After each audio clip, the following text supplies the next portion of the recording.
Hello, everybody. Hello. So as per usual, I'm super excited for today's call because I feel like, and this is one of those like seasonal things where I feel like I've been noticing a lot more people feeling more scatterbrained or feeling like out of sorts.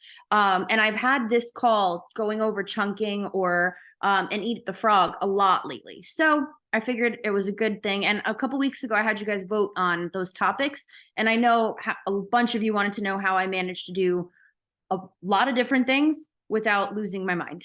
So I'm hoping today explains that because these are my two favorite tools. They might need a little bit of finessing to make work with your individual schedule. So I just want to preface all this by saying if you want to work out your own chunking or eat the frog situation or whatever, text me and your coach in a group chat and then we'll map it all out together. All right. So first thing is to go, this is the biggest thing I want you guys to take away from this is procrastination is not a sign of being a brat, being lazy, being undisciplined, like none of that. It is all because of dopamine. It's dopamine and our brains and a lot of other stuff too. We could talk about forever, but really at the end of the day, dopamine is where at least those of us who are neurodivergent in here, we really struggle. And it might make you seem like immature or like I said, like unreliable, inconsistent. And these are things that bother us. Like we're not just chilling, feeling like we don't have structure and like who cares? You know, there's a reason that this is stressful. So that's the first thing I wanted you guys to realize is it's all about trying to hack and work around it and work with it. It's not about if you could just get it together or if you could just snap out of it. All of us want to snap out of it, but that ain't in the cards. So, you know, a lot of stress comes from, what did I write here? A lot of stress comes from avoiding being these things, so instead of trying to avoid being these things, I want us all to just kind of accept that that's how we are, but that doesn't mean we have to accept the effect that that has on us. We can definitely work around that. So you might say things, tell me in the chat if you ever say anything like this, right? I do better in crunch mode or like in crunch time. Like I do better down to the wire. Nick's just casually walking around behind me carrying Sammy. It's so cute. But tell me in the chat if you've ever said anything like, I work better in crunch mode. We leave it to the very last minute because we'll have no other choice but to do it at that point. And there will be a lot less distractions because like the crap's gonna hit the fan if I don't do this. Like I gotta do it. And it's a whole other level of stress because you don't want to do it, but you have to. So at that point, cortisol and adrenaline kick in. And that's what that like balls to the wall. I'll work till 1 if I have to. Let's get it done. Kind of almost like we like that drive that kicks in, but it's just emergency energy that we're spending on something because we're overwhelmed doing it before that time comes. We're too distracted or there's too many things to prioritize. So,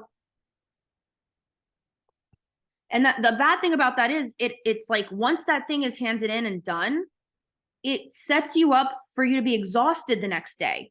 And you still have things to do the next day. So it's not like that keeps up with it. It's not like I'm just going to push, and then I get a bunch of days off to relax. That's not often how that happens, whether it's in work, whether it's in home life, whatever it is that we're just pushing the last minute because it's better in crunch time. So we want to be able to get ahead of it, where we want to jump ahead of this whole thing. And we don't want to put off what's necessary for when it's absolutely necessary, because that's all stress hormones, right? So let's plan around that. Let's see what you're saying here. I always said I work better under stress. Absolutely. And it's just because it's more focused, because you can't focus on anything else because it's crunch time. And it just becomes easy to what's the word? Tunnel vision. Easier, I should say. My most efficient house cleaning happens when someone randomly says they're coming over in an hour. Absolutely. And that's, I think a lot of people, I wish they would realize that is when we have all these comparisons around, we have social media where there are people who keep their homes looking like no one lives there. You know, you have your friends or your family you go to and their house might be super tidy. But I would venture to say, in this day and age, with how crazy day-to-day life is, 80 to 90% of people, I totally made that up, but the majority of people probably cram clean just the same. Their houses do not look like that when no one is expected to come over. I really have to believe that. You know, so I'm trying to keep our house tidy lately. I'm going on a good streak, but it's annoying. All right, so let's talk about Eat the Frog. Okay, so Eat the Frog is my favorite.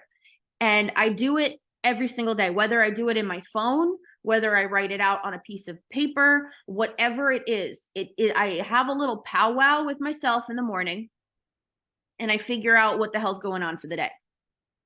And that might sound really simple, but there's one thing to just know what's going on for the day. And then there's another thing to plan out the way I'm going to show you what's going on for the day. All right. So to do Eat the Frog, well, let me explain the concept first, why it's called that. So whoever created it, I do not remember. My mentor taught it to me years and years ago. But the concept is, imagine you had this whole big plate of food and it's your favorite food in the entire world and it is calorie free, carb free, everything free. You can eat it. You can eat it till the cows come home, right? Like here you go, magic. The one downside is you got to eat a frog too. I don't know why they made it that way, but you got to eat a frog. And the majority of people would eat all the stuff they're super excited to eat and they enjoy tasting and everything, and they'd leave the frog for last.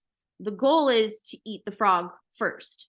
Now, why there's such a dramatic analogy attached to it, who knows? I appreciate it because I remember it. So what we want to do is eat the frog. Now that sounds really easy, right? Like, yeah, pick the thing you're pushing off that day and do it first. No, that's like telling someone with ADHD, like set an alarm for yourself or like get a planner or something. It's like, yeah, I know I have 15 of them and snooze buttons exist, you know? So the magic of this, what you're going to do is in the morning before you start your day, and everybody has this time. I don't care. You have this time. Even if you sit in your car in the parking lot at work, you sit on the toilet in the morning when you're taking a crap, whatever it is, you got the time. All right. And you're going to make 3 lists. You're going to make one list of that day's appointments or things that you have to be present somewhere by, you know, like someone's expecting you at this time, you have to be here. Any concrete appointments, meetings, stuff like that. You're just going to list that out. And even if it's in your phone, even if you have it in your calendar, you're going to write it down. There's magic to this. Okay. So you're going to write down what you got going on. List number 1. List number 2 is stuff that absolutely must get done today. Now, here's where the real exercise is in not overloading this list. I want you to really take this seriously and look at it as bare minimum. Like what would happen if I would lose my job? I would lose my house, like something like that. You know, like you have to do this today. It's mandatory. It's due. A class assignment, stuff like that. Okay. So you're going to put that in your list. It shouldn't be a huge list. That's the goal here. If it's truly like needs to be done today, that's what's going on that list. Okay. And then list number 3, stuff you would like to get done today, but if you didn't get it done today, it wouldn't be the end of the world. Also, you want to keep this list small. This is just, I got to drop something off at the store before, well, no, that would be the other list. Like I'm thinking I suck at returning things. So I'll put stuff like the return deadlines, like I'll put that on my list of stuff that must get done. What's an example of stuff that would be nice to get done? Putting away laundry. Putting away laundry. Let's say your house is overflowing with laundry and like it would be great if you could just put away, I'd probably make that smaller, like put away your undies or something like that. You know, if you could do that, great. Put that on your would like to do list. You want to keep it small. And there's a reason for this, not because you're going to stay mediocre and not do anything else, but because if you try to overload your list, you're going to get stuck at ADHD paralysis, or even if you're not on of ADHD, you just get overwhelmed, right? And the chances of you getting through that list are probably a lot slimmer. If you start with a smaller list that covers your bases, so at least you know I'm safe if I do these things, like I'm not going to lose everything because I screwed up or whatever, right? Then you tend to just get stuff done earlier, and then you want to do more because you're not overwhelmed by the magnitude of your list. It's like reverse psychology for your to-do list. Okay, so here's the magic part of the whole thing, of the exercise. Taking the 5 minutes to do it in the morning, in and of itself, communicates something to your brain that you are on task, that you're on the ball. How many times do you feel like you begin your day and it's off to the races, and you know what you basically have to do every day? I'm not saying you're dysfunctional at your job. I'm saying you're stressed to get it done at your job. And that's what you're taking away by using the paper or the note in your phone or whatever. It's like an extension of your brain. So you don't have to just carry it all in here all day long and make sure you don't forget anything. So that right there, you're saving so much emotional energy. And for us with hormone issues, emotional energy translates into stress hormones. So you're going to have a lot more energy, a lot more clarity. You'll probably sleep better just from those few minutes in the morning, gathering your thoughts. Okay. Then the next part is to focus on tasks, not just to focus on the calendars or the things that you don't procrastinate, right? If you're thinking task-based, things become a lot easier seeming. If you say, well, I have to book this event or whatever with someone at work, break that down even more. I have to email so-and-so. I have to check on dates at this venue. Being able to break it down into tasks and not just have it be the overall thing that's due is going to feel a lot more digestible and a lot easier to do. Your day is going to seem lighter, if anything, right? Then to utilize the power of momentum dopamine. Like I mentioned before, dopamine is our reward hormone. It's what we release that keeps us doing things that are good for us. So when you eat, when you have sex, when you brush teeth, when you brush your hair, depending on your neurodivergency, that is, you get like a little dopamine boost. It's all these things that just keep you doing things that keep you good, right? So if you want to release dopamine, doing something, completing something, crossing it off your list, you get a dopamine boost. And what that tells your brain is, ooh, keep going, do more.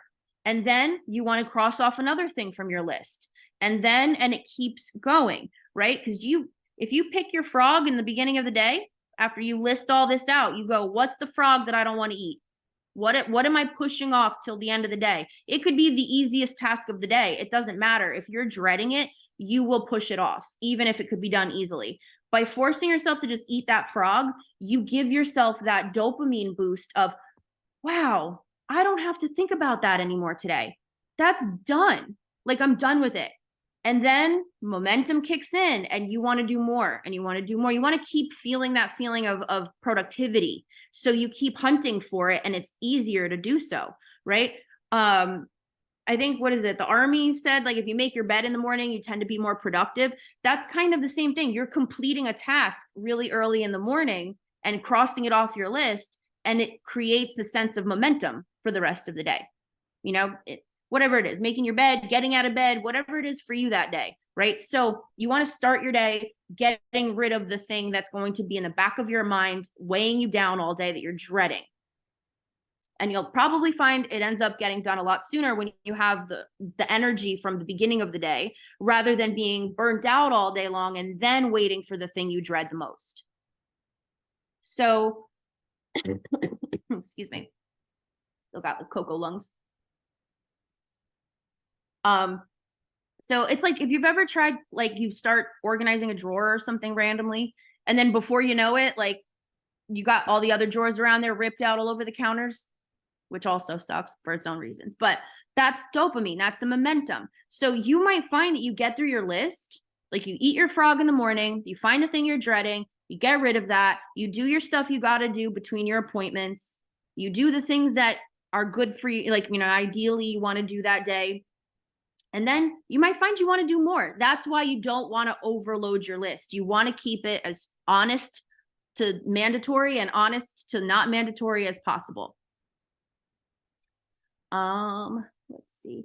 Throughout the day, you want to keep this list with you, right? So I don't want you to just set it and forget it. Like, okay, I did that. I wrote it all out and now I'm good. I picked my frog. I did my frog. I'm good. You want to reference this throughout the day. This is like an extension of your brain, like I was saying. So if you have it with you, if new things come up, new things are assigned to you, get new emails, you get whatever it is, put it on the list. If something comes to you that you would like to get done, but you don't know if you can get it done today, put it on the list. You might have to put it on tomorrow's list, but as long as it's not just floating around up here, it's on paper, continue to add to this thing and use it as an extension, right? And it could be anything. Like I know I was talking to Evie about this, and she was like, I know this sounds really crazy, but if I have a hard time, like if I have to remember to get the paper and the book and like the pen and everything. So I was like, keep a dry erase board in your car and just keep the lists, the topics of the list written out at the top of the, like a little mini one, not like, you know, big, but like a little mini one, and just write the 3 lists at the top, like schedule, must do, like to do, and just have it in your car with the little marker attached to the board. So when you sit in your car, you drop the kids off, you're at work, take a few minutes, take your dry erase board and do it for you and bring it on into work with you. At the end of the day, put it in your bag, bring it out. Maybe have 2 if it becomes an issue, but I'm thinking ADHD, booby traps, you know, but try to make it as easily accessible as possible, because that's definitely most of the battle. So let's see. What are y'all saying? Something that helped was actually what my cat's vet said. Okay. We were talking about pee smells and she said, well, you notice it, but I bet when people come over, they don't notice it, right? I don't know how a vet visit turned into a therapy session, but here we are. You know, I love oddly placed analogies. I'm a big fan.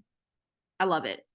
So I often have a hard time using this list and making my method because my job consists of a lot of long-term projects. So nothing ever has to get done that day, but I have to make progress, which is hard to define. Yes. So to do that, break it down into tasks. And then at that point, I would say just go entirely from frog to frog to frog until you get through it. So if you have like a long-term project, try to break it down into the actions that you would need to take to complete that long-term project. And then look at those tasks as frogs. And if you're like, well, nothing has to, you know, it doesn't majorly have to get done. Think about it as like, if I'm trying to space out a project that's going to take 3 weeks and I have 3 weeks, what do I make mandatory for myself to get done each day? It might be harder. You can definitely text with us about it if you need help on how to correlate that. But breaking it down into actions it makes it more like assignable in our brains. I don't know if that helps. Okay, so now we got the first part down, which is eat the frog, right? That's the one I want you guys to do every day. Like I said, 5 minutes, it's nothing much. It starts to feel really good. You notice you're more productive. You don't do it on days and you notice you're less productive, and it just makes you want to keep doing it. So trust me, okay? But now here's where we can put that into use on a week scope, on a week's worth of time. And that is with the technique of chunking.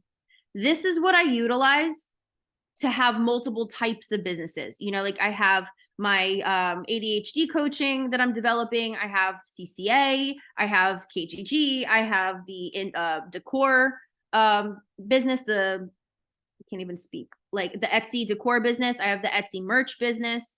I have a staff to work with that I have meetings with. You know, we're always trying to roll new stuff out for you guys. Assignments for myself that like, I've been, you know, the cookbook, it's coming, right? I booked myself to do it tomorrow, but there is a method to being able to do all this when I don't have to report to anybody. Truly, it was a very difficult thing in the beginning of my business when I just had one business to be able to not have to report to anybody and still do the things that I had to do, right? So chunking is the act of choosing themes for the days of the week. So instead of just taking a day and beating yourself up because you didn't go to work and grocery shop and cook and clean and do the laundry and self-care and all that stuff each day, you're trying to break it down into a week's time so that you can assign it to certain days. So, and you want to do this, not just like you might be thinking, well, okay, that sounds like, what is it called? Like a chore chart, right? It sounds like Mondays you do this, Tuesdays you do this. But the idea here is to relate it to your energy levels and what your week looks like. Because depending on your work schedule, it might be different all week long. You're depending on how burnt out you get throughout the week, you're going to be performing differently on Friday than you would on Monday. There might be time, the different days that you're more likely to be more creative, and some days where you just want to not speak to anybody or think, so chunking is, eat the frog you do every day. Chunking you would do once a week. So on Sunday nights. And this all sounds like it's a lot, but when you do it, you'll see it takes minutes, right? So I'm trying to think. The hardest part about making this work ahead of time is going to be those of you who do that crunch time thing. Understand that it's going to feel like this is just extra work and you're not going to want to do it. But once it's applied, it will save you a lot and you'll actually start looking forward to utilizing it, right? So find a list of common stuff that you get mad at yourself for not doing on a day-to-day. If you notice that you wait until you have absolutely nothing in your fridge to go shopping because it's an overstimulating hellscape. Totally get it. If you're upset because you only wait till you got no friggin' socks and underwear to do laundry, I get it. But you want to come up with a common list of stuff that you're like, I just wish I just had a consistent schedule to get this stuff done, and create those topics. Then you want to look at your week. And like I was saying, what your energy levels are like, what your lightest days are, what your heaviest days are, right? And you pick your heaviest days to keep your lightest in terms of what you're going to do on those days, whether it's laundry, whether it's grocery shopping, whatever. And you're going to pick, and vice versa, your heaviest days get your lightest things, accomplishments outside of your bare minimum. And your lightest days, you can do more on those because they're not as packed. For example, today is a pretty heavy call day for me. Wednesdays, I do client calls during the day, and then I have the Zoom at night. So Thursdays, I usually make my writing day. Now, those of you in office jobs are probably like, what the hell do I do? I'll help in a second. But just to give you an idea, is, Thursdays, I make sure I don't really book calls, but I get a lot of my writing and my content creating done on those days. And I leave them open for people that I have to book to do makeups and stuff like that. But I keep it pretty light in terms of appointments that I have to keep, because the day prior, I had a whole bunch, right? And I talked a lot. So then Fridays will be more call heavy, let's say. Saturdays I have off. Sundays are more, invite. And so that's how I start to schedule my week. Now, in terms of art stuff, for me, I do weekends, of course, and I'll make a lot of my art content then, or I'll do Monday nights or Thursday nights after I'm done with my other work, right? So I've figured all this out based on what I'm usually feeling like at the end of the day. So if at your job, if you're like, well, and this is going to change each week. So let's say this week coming up, you have a major project that's due on Wednesday. Well, you're not going to make your grocery shopping, you don't want to really make that for Tuesday night or Wednesday night, because you're probably going to be cramming working on that, or you're going to be stressed about it. So each Sunday, trying to see what is it that I really want to get done this week versus I just got to make time for that. I just got to remember to do that, which feels never ending. Does this make sense? This is admittedly a very hard thing to teach because of my ADHD brain. When I tell you guys that I feel like Charlie Day when he's like in front of the drawing board, that's what I feel like when I'm talking about structure to you guys. So tell me in the chat, any questions, confused, excited to make it work for you? What are you thinking?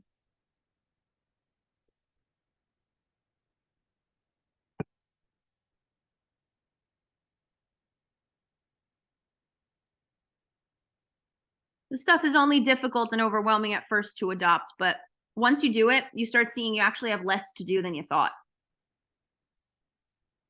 Tara, I'm excited to try and implement this. Yes. Yeah, because then, when you sit and you break it down into actions, you're like, okay, can I do these two things before my meeting after lunch? And it's like, okay, yeah, I can get those two things done. And then you do them faster than you thought. And you're like, I got all this time. Like, what?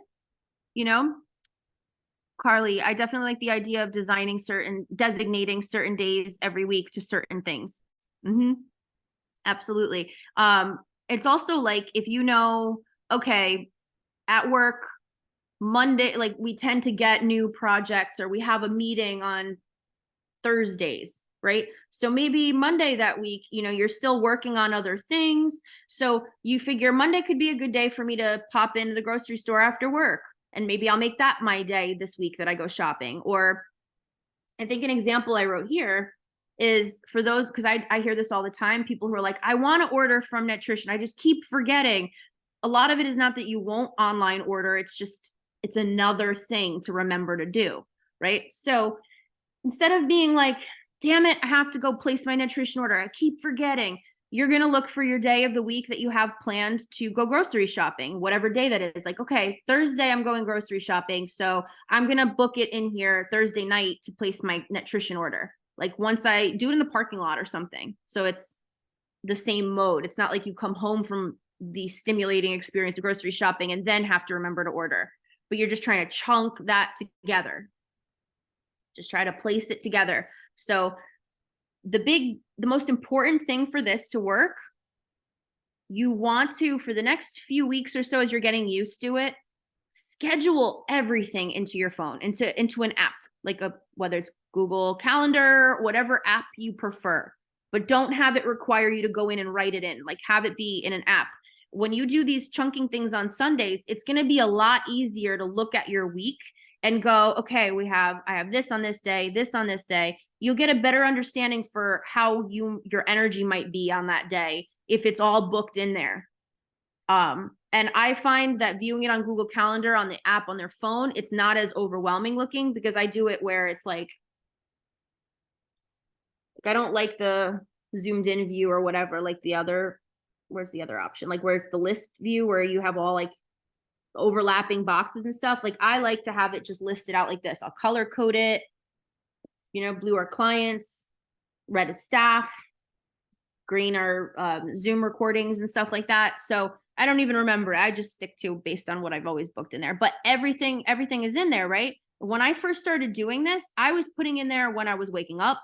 I was putting in there when I wanted to start gathering stuff for breakfast, when I wanted to eat by. Did I stick to these times? No, because I didn't even really put them in there to stick to the times. I put them in there to break my day down into actions and see when I tend to do stuff. And from that, I learned how to create my own like rhythm with how my week goes. It's taken time, right? So break everything you got down into activities, into actions, and then try to lump them together into like days as much as you can. And if you need any help doing this, because again, I feel like a crackhead explaining this, so I fully am ready to just go with your schedule and help you out. Let's see what you guys are saying here. This is one of the best things I've learned last year in CCA. It helped me so much during some crazy changes and stress. I felt like I wasn't getting anything done until I broke it down. And that's the other thing. If you feel like you're doing stuff all day and then at the end of the day, you're like, what did I even do? That's a horrible feeling. If anything, this really shows you like, no, you actually did stuff like all day, well, we just figured this out, but now I cut out half my schedule, which makes me go back into chill mode, which is great. But now I need to rework everything we just made the other day. Well, not really. Just plug something else in those spots that used to be booked up. Pick a theme for that day, and just plug them in. So wherever the stuff that the obligations that you no longer have are, and now there's those holes, try to see what you would want to get done in those times. And then, like I said, every week, you figuring out the chunking thing, every week you want to take a look at it with what you got coming up because it might change. And then look at it and say, is this realistic? Do I have to move these days? If you have different projects coming up this week, you know, you might put something else in those spots this week that you wouldn't next week. That's okay. This can be flexible.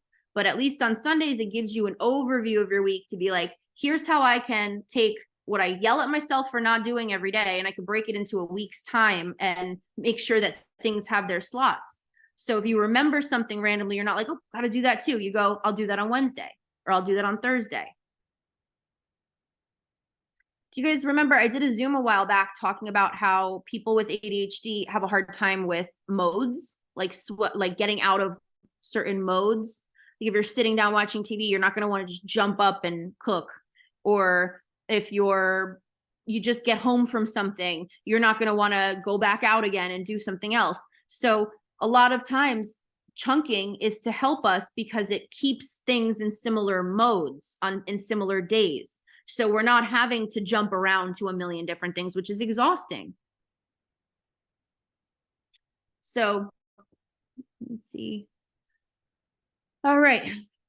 I feel like I rattled through all of my notes, and this isn't something where I feel like the more detail, the worse it is for this kind of stuff, because everyone's schedule is different. Everyone's thresholds are different. So again, I'm going to encourage you guys to reach out to us and let us figure it out for your schedule. But as a concept, I wanted to just explain, you know, is none of us are perfect. None of us can get everything done every single day.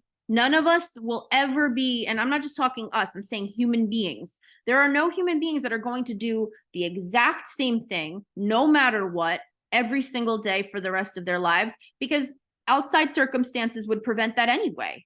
So having flexibility with a structure like this is helpful because it just creates a guide, a framework. It's not something like you have to adhere to. It's individual to you and your energy and your week. All right. So, and if anybody wants, let me know. I'm not charging for them. I'm just going to charge shipping, but I have a bunch of old CCA planners that basically I'll post pictures in the page. It basically just lists out, like it has like your schedule for the day, your your must do's, your like to do's, like it has Eat the Frog all structured out in it. I have a ton of them. So, I don't even know what the shipping would be. I'll let you know, but text me if you want one of those planners because I have a bunch. All right. And let me know if you have any questions. All right. Yay. We kept it under 45 minutes today. So enjoy the rest of your night. And yeah, love y'all. Bye.